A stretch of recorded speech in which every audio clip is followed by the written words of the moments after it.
Hi friends, आज हम जिस मूवी का रिव्यू करने लगे हैं उसका नाम है सुसाइड स्क्वाड 2016। IMDb पर इसकी रेटिंग है 5.9 और ये एक बहुत ही दिलचस्प मूवी है, तो हमारी वीडियो को आखिर तक देखना ना भूलिएगा। फिल्म के आगाज में दिखाया जाता है कि एक FBI एजेंट दूसरे सीक्रेट सर्विस एजेंट से एक होटल में मुलाकात करती है।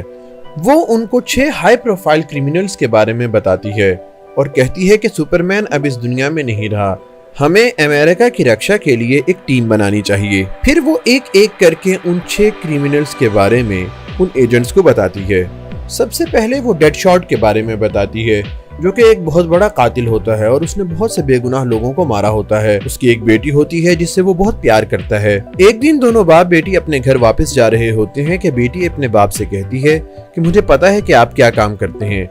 ये सुनकर डेडशॉट बहुत दुखी हो जाता है। इतने में बैटमैन डेडशॉट पर हमला कर देता है। डेडशॉट बैटमैन को मारने ही वाला होता है कि उसकी बेटी दरमियान में आ जाती है और अपने बाप को ऐसा करने से रोक देती है। फिर वो एजेंट जोकर के बारे में बताती है। जोकर एक साइकेट्रिस्ट डॉक्टर के पास जाया करता है क्योंकि उसको कोई साइकेट्रिक प्रॉब्लम होती है। डॉक्टर, जिसका नाम हार्ले होता है, बहुत ही खूबसूरत होती है और इलाज करते करते वो जोकर को दिल दे बैठती है। लेकिन जोकर तो साइको था, इसलिए जोकर हार्ले को बहुत तकलीफ देता है और इलेक्ट्रिक शॉक्स लगाता है, जिससे हार्ले भी साइको हो जाती है। फिर फिल्म में एक खतरनाक चोर के बारे में बताया जाता है जो तकरीबन ऑस्ट्रेलिया के सारे ही बैंक लूट चुका है। वो बैंक लूटकर वहां से भाग रहा होता है कि एक सुपर क्रिएचर उसको रोक लेती है। फिर फिल्म में एक और शख्स के बारे में बताया जाता है जिसने अपने घर को खुद आग लगा ली थी और उस आग की वजह से उसकी बीवी भी मर गई थी। FBI एजेंट दूसरे एजेंट्स को बताती है कि इस शख्स ने जेल में भी दूसरे प्रिजनर्स को आग लगा दी थी और इसकी CCTV फुटेज भी मौजूद है। लेकिन इस शख्स ने अपने घर को आग लगाने के बाद खुद पुलिस को सरेंडर किया था। फिर वो एजेंट एक और शख्स के बारे में बताती है जो दिखने में कहीं से भी ह्यूमन नहीं लगता था। वो एक बीस्ट की तरह का था जिसकी सारी स्किन खराब हो चुकी थी और काफी सख्त थी। उससे बहुत स्मेल आती थी और वो गटर में रहा करता था। फिर वो एजेंट अपने साथियों को एक आर्कियोलॉजिस्ट के बारे में बताती है जो अपने काम के सिलसिले में एक दफा जंगल में एक गार में चली जाती है। वो गार बहुत डरावनी होती है और वहाँ पर बहुत सी खोपड़ियाँ पड़ी होती हैं। उसको वहाँ पर एक स्टैचू मिलता है और वो उस स्टैचू को तोड़ देती है, जिसकी वजह से एक विच उस आर्कियोलॉजिस्ट को पोजेस कर लेती है और वो आर्कियोलॉजिस्ट बहुत से बेगुनाह लोगों को कत्ल करना शुरू कर देती है। फिर दिखाया जाता है कि वो FBI एजेंट पेंटागन में एक हाई प्रोफाइल प्रेजेंटेशन देती है। वो कहती है कि हमें तमाम क्रिमिनल्स को इकट्ठा कर एक टीम बनानी चाहिए जो कि ईवल के खिलाफ लड़े। शुरू में ऑफिशियल्स उसकी बात से एग्री नहीं करते, लेकिन फिर वहाँ पर विच आ जाती है और तमाम ऑफिशियल्स उसकी बात से एग्री कर जाते हैं। वो एक एक करके तमाम क्रिमिनल्स से मिलना शुरू करते हैं और उन्हें टीम में शामिल करने के लिए आमादा करते हैं। सबसे आखिर में वो डेडशॉट के पास जाते हैं। वो उसको एक फायरिंग रेंज में ले जाते हैं जहाँ पर बहुत सा असलहा होता है। डेडशॉट ये देखकर बहुत परेशान और हैरान होता है और वो कहता है कि क्या तुम लोग मेरे साथ कोई मजाक कर रहे हो। फिर डेडशॉट मुख्तलिफ गन्स उठाकर टारगेट्स पर एम करता है और वो एक कमाल का निशानेबाज होता है। ये देखकर सारे लोग इम्प्रेस हो जाते हैं। डेडशॉट कहता है कि मैं तुम्हारी टीम का हिस्सा बनने के लिए तैयार हूँ, लेकिन मेरी भी कुछ शराइत हैं। मेरा जब दिल चाहेगा मैं अपनी बेटी से मिलूंगा और मेरी बेटी एक बेहतरीन स्कूल में जाएगी ताकि वो मेरी जैसी ना बन सके। तमाम कैदी टास्क सुनकर उस औरत की टीम का हिस्सा बनने से इनकार कर देते हैं। फिर जोकर को दिखाया जाता है जो कि हार्ली को बचाने के लिए सोच रहा होता है क्योंकि हार्ली तो पुलिस कस्टडी में है। फिर एक पुलिस ऑफिसर को उस आर्कियोलॉजिस्ट के साथ एक कमरे में दिखाया जाता है। आर्कियोलॉजिस्ट पोजेस हो जाती है। पुलिस ऑफिसर उस पर हमला करने लगता है, लेकिन आर्कियोलॉजिस्ट जो कि अब विच बन चुकी है उसको एक सीन दिखाती है जिसमें वो मर रही होती है। पुलिस ऑफिसर हेल्प के लिए कॉल करना चाहता है, लेकिन वो बहुत कंफ्यूज हो जाता है। इतने में वो विच वहां से चली जाती है और उस FBI एजेंट के घर चली जाती है जो कि अपनी टीम बनाना चाह रही थी। उस एजेंट के घर में एक स्टैचू होता है जिसमें उस विच के भाई की सोल है। वो उसको वहां से चुरा लेती है। फिर वो एक आदमी को जख्मी कर अपने भाई की सोल उस शख्स की बॉडी में डाल देती है। थोड़ी देर बाद दिखाया जाता है कि वो आदमी मर जाता है, लेकिन उस विच के भाई की सोल उस शख्स के बॉडी में अभी भी होती है और वो बाहर आ जाती है और वो बहुत पावरफुल होता है। जैसे ही वो बॉडी से बाहर आता है वो बहुत से लोगों को मारना शुरू कर देता है और ये खबर पेंटागन तक पहुंच जाती है और फौरन वो डिसाइड करते हैं कि उस औरत को बुलाया जाए जो अपनी टीम बना रही थी। तमाम हाई ऑफिशियल्स उस FBI एजेंट से कहते हैं कि वो अपनी टीम को एक्टिवेट करे और उस विच का खात्मा कर दे। पुलिस हार्ली को लेने जेल जाती है, लेकिन हार्ली उनसे लड़ने लगती है। फिर वो डेडशॉट को लेने जाते हैं और डेडशॉट भी ऐसा ही करता है, जिस पर पुलिस उन दोनों को मारती है और चेयर के साथ बांधकर उनको ले जाती है।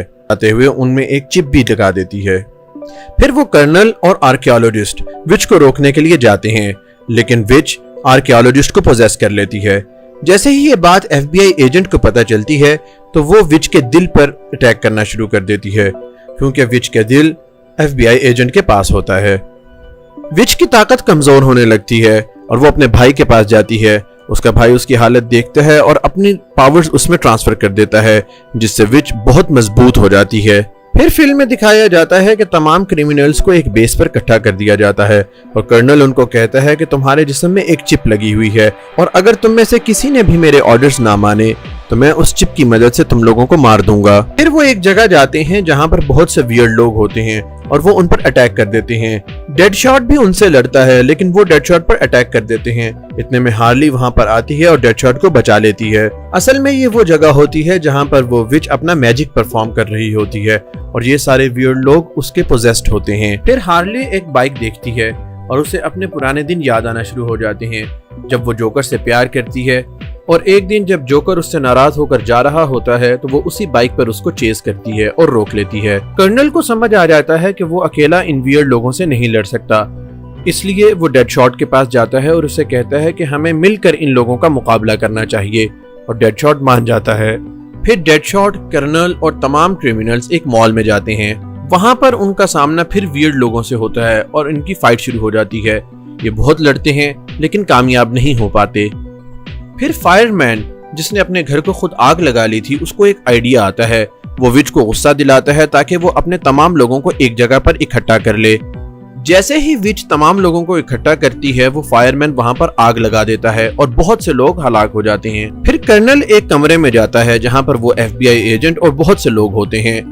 कर्नल को देखकर FBI एजेंट बाकी तमाम लोगों को शूट करके मार देती है। इतने में डेडशॉट भी कमरे में आ जाता है और ये देखकर डेडशॉट और कर्नल को बहुत दुख होता है कि FBI एजेंट बहुत सेल्फिश है और उसे अपनी टीम की जानों की कोई परवाह नहीं। फिर वो तमाम क्रिमिनल्स और कर्नल उस बिल्डिंग से बाहर आ जाते हैं। इतने में दिखाया जाता है कि जोकर वहां पर एक हेलीकॉप्टर लेकर आता है और हार्ले हेलीकॉप्टर से लटक कर चली जाती है। वहां पर FBI एजेंट भी आ जाती है और वो हेलीकॉप्टर को शूट करने का ऑर्डर दे देती है। जैसे ही हेलीकॉप्टर को शूट किया जाता है, जोकर हार्ले को धक्का दे देता है और वो हेलीकॉप्टर से बाहर एक बिल्डिंग पर गिर जाती है और हेलीकॉप्टर क्रैश हो जाता है। फिर वहां पर एक और हेलीकॉप्टर आता है जिसमें FBI एजेंट बैठकर चली जाती है और कहती है कि एक और हेलीकॉप्टर आ रहा है जिसमें वो टीम बैठेगी जो उसके लिए विच से लड़ने के लिए वेपन बना रही है। इसी देर में विच का भाई उस हेलीकॉप्टर पर अटैक कर देता है और उस FBI एजेंट से अपनी बहन का दिल लेकर वापस अपनी बहन को दे देता है।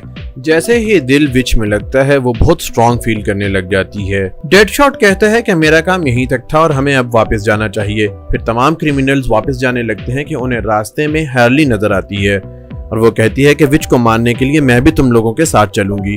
फिर वो एक बार में जाते हैं जहां पर वो विच को मारने की मंसूबाबंदी करते हैं। जैसे ही वो विच को अटैक करने के लिए उस बिल्डिंग में आते हैं, विच को पता चल जाता है और वो उनमें से हर एक को वियंस दिखाना शुरू कर देती है।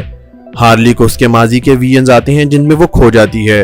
फायरमैन को उसको बीवी और बच्चे याद आने लगते हैं। फिर फायरमैन कहता है कि मेरी बीवी तो मर चुकी है, ये यकीनन विच की एक साजिश है। वो सारे लोगों को कहता है कि वो कंसंट्रेट करें। फिर उन्हें रास्ते में विच का भाई मिल जाता है जो उन पर अटैक करता है। सारे थीव्स मिलकर उस पर अटैक करते हैं, लेकिन वो बहुत जायंगेटिक होता है और उसको लड़ना बहुत मुश्किल हो रहा होता है।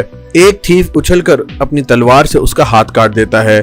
फिर फायरमैन को एक आइडिया आता है। वो कहता है कि हमारे अंदर जो चिप नस्ब की गई थी उसको एक्सप्लोड कर दिया जाए ताकि ये विच का भाई और मैं दोनों मर जाएं और तुम लोगों की जान बच जाए। फिर वो चिप एक्सप्लोड होती है और दोनों मर जाते हैं। जैसे ही विच का भाई मरता है, वो वीक फील करना शुरू कर देती है और उसको बहुत गुस्सा आता है और वो तमाम क्रिमिनल से खूब लड़ती है। इतने में हार्ली को एक आइडिया आता है और वो सरेंडर करने का बहाना करके विच के करीब चली जाती है और अटैक कर उसका दिल निकाल लेती है, जिससे विच मर जाती है। और उसका तमाम मैजिक भी खत्म हो जाता है और हर चीज नॉर्मल हो जाती है और आर्कियोलॉजिस्ट की बॉडी भी नॉर्मल हो जाती है। ये देख के कर्नल बहुत खुश होता है। फिर दिखाया जाता है कि तमाम क्रिमिनल्स जेल में वापस चले गए हैं, लेकिन उन्हें हर तरह की आज़ादी है और वो जेल में बहुत खुश हैं। फिर दिखाया जाता है कि जोकर जेल तोड़कर हार्ले को लेने आता है और हार्ले उसके साथ चली जाती है और इसी के साथ फिल्म खत्म हो जाती है। Thanks for watching. अगर आपको हमारी वीडियो पसंद आई तो इसे लाइक करें, चैनल को सब्सक्राइब करें और बेल आइकन पर क्लिक करें ताकि आपको हमारे चैनल की रेगुलर अपडेट्स मिलती रहें।